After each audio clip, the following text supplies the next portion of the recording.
Dear friends, welcome to our channel English with Arcade Jungle. Today I will teach you simple present interrogative sentence.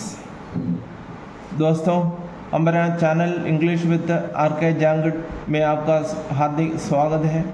अगर आपको English समझ में आता है तो सब्सक्राइब करें, अपना दोस्तों को बताएं, लाइक करें और कमेंट करें। आज का लेसन है लेसन नंबर 9। आज है इंट्रोगेटिव सेंटेंस के बारे में आपको बताऊंगा। इंट्रोगेटिव सेंटेंस यानी प्रश्नवाचक वाक्य, यानी इसका मतलब यह होता है कि हिंदी में अपन प्रश्न पूछने के लिए जो भी वाक्यों का इस्तेमाल करता है वो प्रश्नवाचक वाक्य कहते हैं। इसे हम इंग्लिश में इंटरोगेटिव सेंटेंस बोलते हैं। स्पेलिंग वगैरह बहुत ध्यान से आप देखना। INTERROGATIVE इंटरोगेटिव सेंटेंस बहुत ध्यान से आप देखना। और इंग्लिश सीखने के लिए हमें टेंस का जानकारी बहुत अनिवार्य है, इसलिए मैंने बहुत आसान तरीक़ा से आपको टेंस के थ्रू इंग्लिश बोलने का प्रशिक्षण दे रहा हूँ।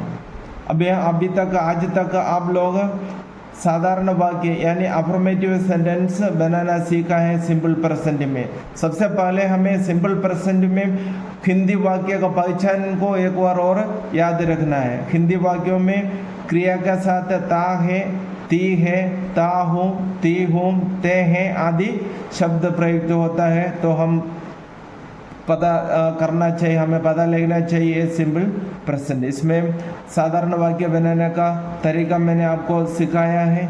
और सब्जेक्ट भी है, सिंगुलर सब्जेक्ट है, प्लूरल सब्जेक्ट और आई यानी मैं आया तो कैसे वाक्य रचना करते हो सब आपको मैंने बताया है।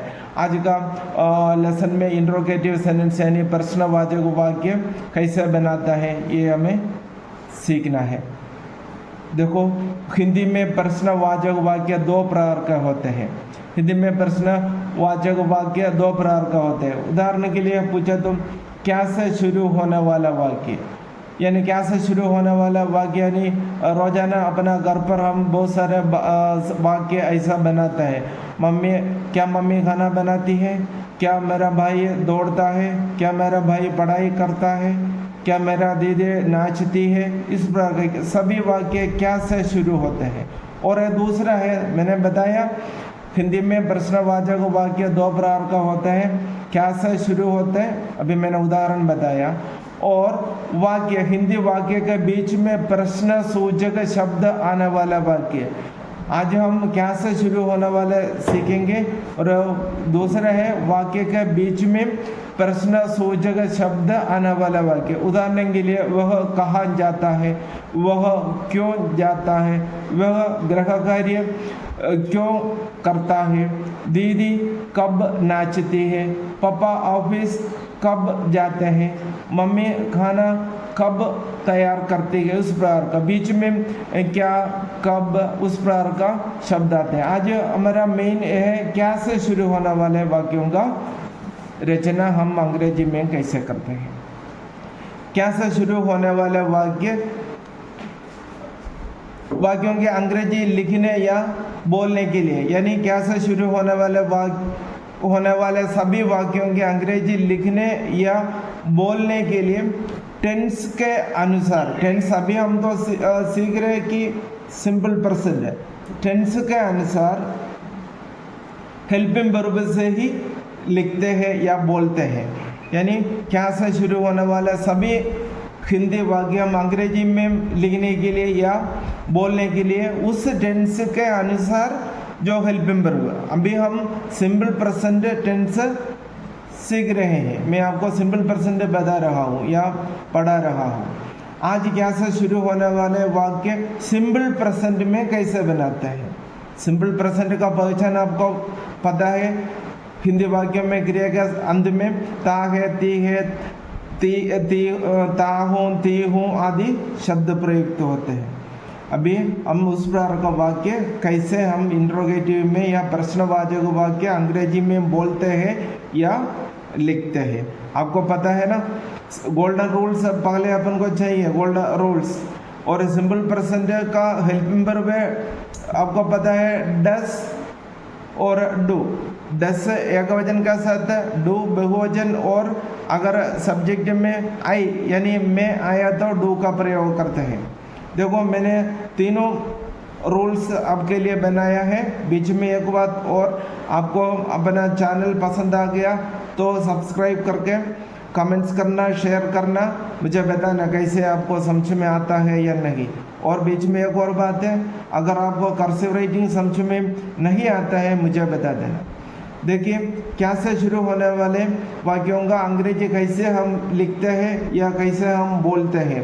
देखो सिंगुलर सब्जेक्ट, आपको पता है सिंगुलर सब्जेक्ट का हेल्पिंग वर्ब डस होते हैं, और फिर इसका बाद सब्जेक्ट आना चाहिए, वर्ब का फर्स्ट फॉर्म। ये बात ध्यान रखना, डू और डस का बाद क्रिया के फर्स्ट फॉर्म ही आता है। फिर ऑब्जेक्ट हो तो ऑब्जेक्ट लेना। फिर खास बात यह है, यह प्रश्न वाचक वाक्य, इसमें प्रश्न सूचक चिन्ह यानी क्वेश्चन मार्क लगाना बहुत अनिवार्य है। प्लूरल सब्जेक्ट का हेल्पिंग वर्ब आपको पता है ना, डू है। इसका साथ भी प्लूरल सब्जेक्ट प्लस वर्ब का फर्स्ट फॉर्म प्लस ऑब्जेक्ट लिखना है, और फिर बोलने का समय अपन क्वेश्चन मार्क नहीं बोलते हैं, अपना ध्वनि से आवाज़ से पता कर चलना चाहिए क्वेश्चन है। बाकी लिख कर बता रहा है तो हम क्वेश्चन मार्क लिखना जरूरी है। अगर आई आया तो do helping verb, do plus I plus verb के first form plus object plus question mark. यह है अभी आपका रूल्स पता चला। सिंपल प्रेजेंट का हेल्पिंग वर्ब डू और डस है। अभी क्वेश्चन बनाने के लिए पहले सिंगुलर हो तो डस से शुरू करना, प्लूरल हो तो डू से करना, अगर मैं यानी आई हो तो डू से करना है। इन सभी का बाद वर्ब का फर्स्ट फॉर्म आएगा। रूल एक बार मैं और बता रहा हूँ, does plus singular subject plus verb का first form plus object plus question mark अगर अपन लिखता हो तो, और प्लूरल सब्जेक्ट प्लस यानी प्लूरल सब्जेक्ट का do plus subject plus verb का फर्स्ट फॉर्म प्लस ऑब्जेक्ट। अगर मैं यानी आई आया तो do plus I plus verb के first form plus object plus question mark, लिखने का समय क्वेश्चन मार्क, और बोलने का समय अपना आवाज़ से पता चलना चाहिए। आप लोगों का टेंस आराम से सीखिए और आपका मिलने वाला सबको बताइए। टेंस सीखने के लिए एक आसान तरीका है, वो है इंग्लिश विद RK जहांगीर। अभी हम एग्जाम्पल लिखेंगे। एग्जाम्पल में आपको अपना 7th लेसन 7वां पाठ से लिया है अफर्मेटिव सेंटेंस में। देखो इधर, क्या वह स्कूल जाता है, अपना आवाज़ से पता चलना चाहिए। क्या वह स्कूल जाता है? क्या मैं क्रिकेट खेलता हूँ? क्या पिताजी समाचार पत्र पढ़ते हैं? क्या सुमन गृह कार्य करती है? क्या वे स्कूल जाते हैं?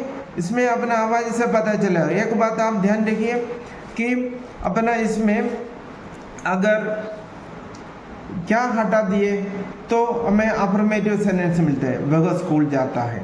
क्या जोड़ दिया तो क्या वह स्कूल जाता है, यानी हमें इंग्लिश में क्या के लिए हम वाट बोलते हैं, इसलिए बड़े बच्चे सभी लोग गलती से और क्या देखकर वाट से शुरू करते हैं। लेकिन अपना वाक्य है सिंपल प्रेजेंट। देखो ता है जोड़ कर आया, सिंपल प्रेजेंट का पहचान वही होता है। अभी सिंपल प्रेजेंट का हेल्पिंग वर्ब मैंने आपको बताया था, डस और डू है।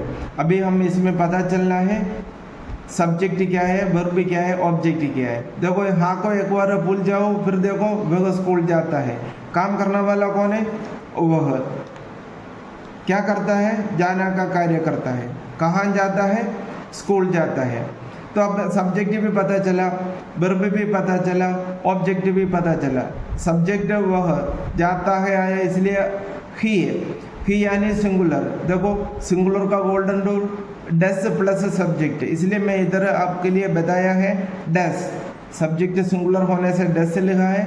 डस ही वर्ब की फर्स्ट फॉर्म आया है to school. Does he go to school.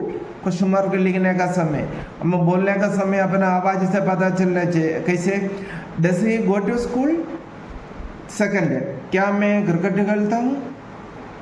Subject I है यानी मैं, इसलिए हमें डू वाला गोल्डन रूल यानी आई यानी मैं, इसमें तीसरा गोल्डन रूल। देखो डू आई प्ले क्रिकेट, क्या मैं क्रिकेट खेलता हूँ।